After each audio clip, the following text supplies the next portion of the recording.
আসসালামু আলাইকুম ওয়া রাহমাতুল্লাহি ওয়া বারাকাতুহু। সম্মানিত দর্শক শ্রোতা ভাই বোনেরা, আজকের ভিডিও থেকে আমরা আলোচনা করব আল্লাহর হাবিব মুহাম্মদুর রাসূলুল্লাহ সাল্লাল্লাহু আলাইহি সাল্লামের ইন্তেকালের 3 দিন পরে কেন রাসূলুল্লাহ সাল্লাল্লাহু আলাইহি সাল্লামের কাফন দাফনের ব্যবস্থা করা হয়, অথচ আল্লাহ হাবিব নিজে ইরশাদ করেছেন যখন কোনো মানুষ মৃত্যুবরণ করবে যত সম্ভব যাতে তার কাফন ও দাফনের ব্যবস্থা দ্রুত করা হয়। এবং আমরা জানব রাসূলুল্লাহ সাল্লাল্লাহু আলাইহি সাল্লামের জানাজা কে পড়াইছে, কিভাবে হয়েছে।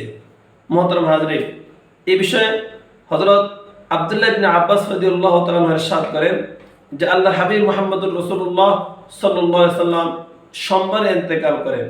অতঃপর মঙ্গলবারে আমরা রাসূলুল্লাহ সাল্লাল্লাহু আলাইহি সাল্লামকে গোসল দেই এবং কাফন পরিহিত করে রাসূলুল্লাহ সাল্লাল্লাহু আলাইহি সাল্লামকে তার রওজার পাশে রেখে দিই।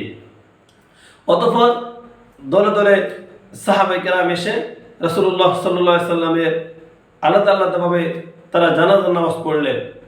এখন আপনি যদি প্রশ্ন করেন যে রাসূলুল্লাহ সাল্লাল্লাহু আলাইহি সাল্লামের জানাজা আমাদের মতো কেন হলো না, তার উত্তর হলো হযরত আব্দুল্লাহ ইবনে মাসউদ রাদিয়াল্লাহু তাআলা ইরশাদ করেন যখন আল্লাহর হাবিব মুহাম্মদুর রাসূলুল্লাহ সাল্লাল্লাহু আলাইহি সাল্লাম অসুস্থ হইলেন, তখন একদল সাহাবায়ে কেরাম তারা রাসূলুল্লাহ সাল্লাল্লাহু আলাইহি সাল্লামের কাছে আসলেন এবং তারা বললেন, ইয়া রাসূলুল্লাহ, ইয়া হাবিবাল্লাহ, আপনি তো অসুস্থ, আপনি তো দুনিয়া থেকে চলে যাবেন, আমরাও দুনিয়া থেকে চলে যাব।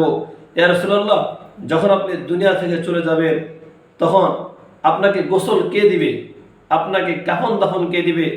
রাসূল তার উত্তরে বললেন, আমাকে গোসল দিবে আমার আহলে বাইত, আমার পরিবারের সদস্যরা, আমাকে কাফন দিবে আমার আহলে বাইত, আমার পরিবারের সদস্যরা। তখন সাহাবায়ে কেরাম বললেন, ইয়া রাসূলুল্লাহ, তাহলে কি আপনারা জানাজা পড়াবে আপনার আহলে বাইত? আল্লাহ হাবিব বললেন, না, আমার জানাজা তোমাদের মতো হবে না। তখন সাহাবায়ে কেরাম রাসূলুল্লাহ সাল্লাল্লাহু আলাইহি সাল্লামের কথা শুনে তারা কাঁদতে আরম্ভ করলেন, তাদের চোখ দিয়ে অশ্রু ঝরতে আরম্ভ করলো। আল্লাহ হাবিব বললেন, ও আমার সাহাবায়ে কেরাম, তোমরা কেন কান্না করতেছ? সাহাবায়ে কেরাম বললেন, ইয়া রাসূলুল্লাহ, আপনি চলে যাবেন, আমাদের দেখাশোনা কে করবে? এতদিন আপনি আমাদের অভিভাবক ছিলেন। অর্থাৎ সাহাবায়ে কেরাম রাসূল থেকে দ্বীন শিখতেন, কোরআন শিখতেন, মাসালা শিখতেন। এখন রাসূল যদি চলে যায়, সাহাবায়ে কেরাম কার থেকে দ্বীন শিখবে? তারা কাকে অভিভাবক মনে করবে?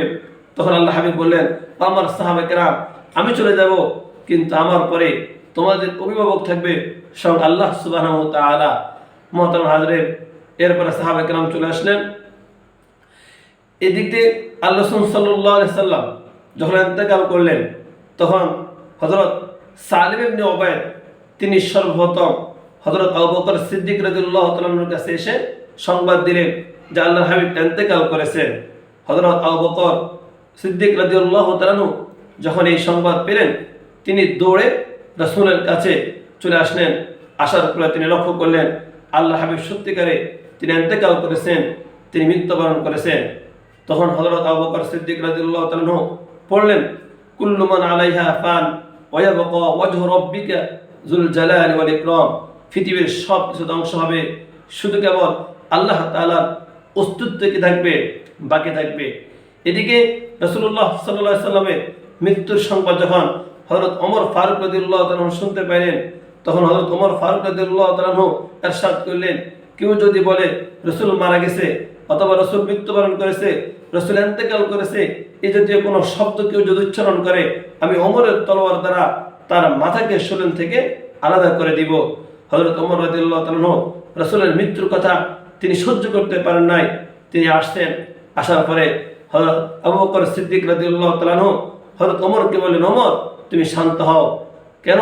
তুমি জানো না আল্লাহ তাআলার নবী মুহাম্মদুর রাসূলুল্লাহ সাল্লাল্লাহু আলাইহি সাল্লামের পূর্বে আল্লাহ তাআলার অনেক নবী দুনিয়াতে এসেছে, তারাও দুনিয়া থেকে চলে গেছে।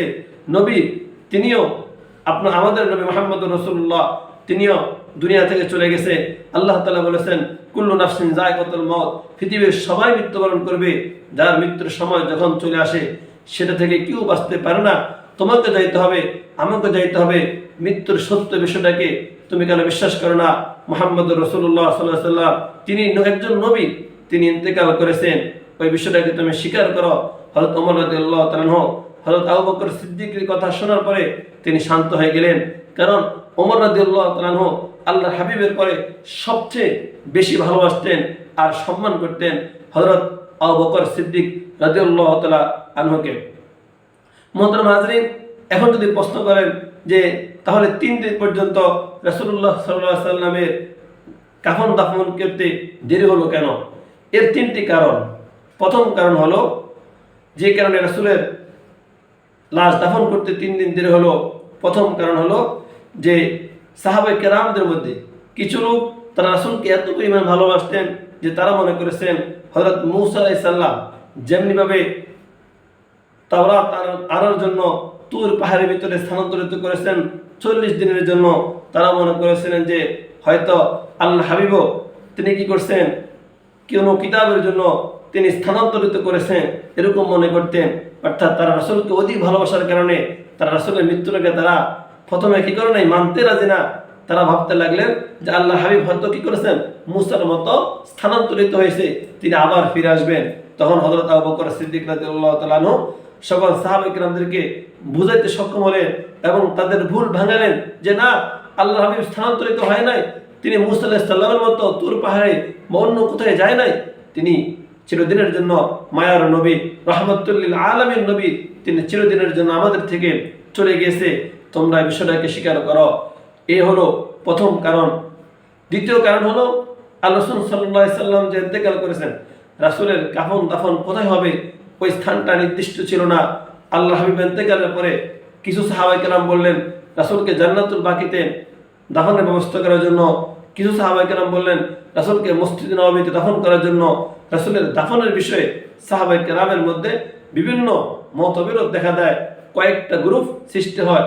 অতঃপর হযরত আবু বকর সিদ্দিক রাদিয়াল্লাহু তাআলা আনহু বললেন যে আল্লাহ হাবিব বলছেন যখন আমি ইন্তেকাল করব, আমি যেই ঘরে ইন্তেকাল করি যাতে আমাকে সেই ঘরে দাফন করা হয়।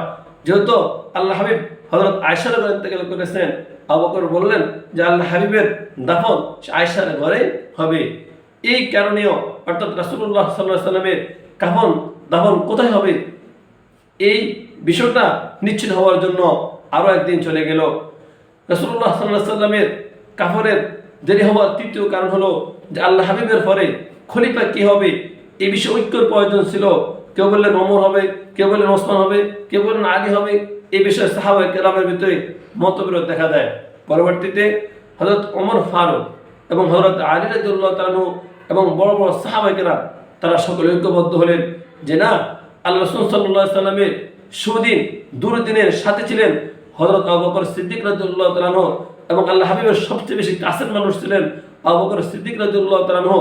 অতএব রাসূলের পরে রাসূলের স্থলাভিষিক্ত খলিফা সর্বোত্তম হবে হযরত আবু বকর সিদ্দিক রাদিয়াল্লাহু তাআলা আনহু।